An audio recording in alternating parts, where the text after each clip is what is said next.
Okay, is it, do you guys not believe that Jesus could not have been God because you believe that Muhammad preached there's only one God? But in the Old Testament, they also say that there is also only one God. But is it possible that it's just and Jesus claimed that he was God too, according to Christians. Is it possible that there's just some, like the idea of the Trinity is just very hard to comprehend? I mean, Yes. if that idea was true, would that contradict what you're saying? I mean, Yeah. Think about this for a moment, and that's a fair question. But think about this for a moment. If we depend on every prophet that came, let's talk about every prophet that came before Jesus. All of them. Not one of them ever said that God had a son.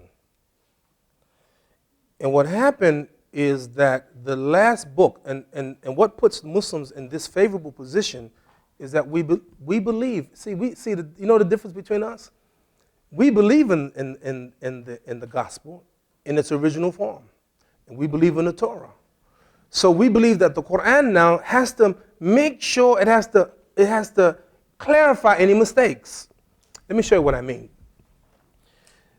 Brothers and sisters, Prophet Muhammad, peace and blessing be upon him, had a big job. And one of his jobs is that people are going to follow him and follow his sunnah very closely, follow his practices very closely. Therefore, how do Muslims describe the sunnah of the Prophet? 3 ways. Number 1, what he said. Whatever the Prophet said, this is a sunnah. The Prophet said it. Or number 2, what he did. And the third one is very interesting. What was done in his presence, and he didn't disapprove of it.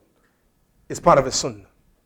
So if someone, now me, I love chicken. Man, I can eat chicken every day. I'm serious, all day long, I love chicken. Now, if someone was eating chicken in the presence of the Prophet, and the Prophet didn't say anything, I say, yeah. Now, the same thing with the Quran. Because the Quran is the last book, it must correct the mistakes.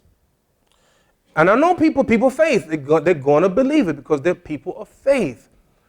But the one thing, if we're honest, we would say that this teaching of the Trinity and the teaching that Jesus is the Son of God is absolutely new. What Muslims will call the bid'ah, a religious innovation.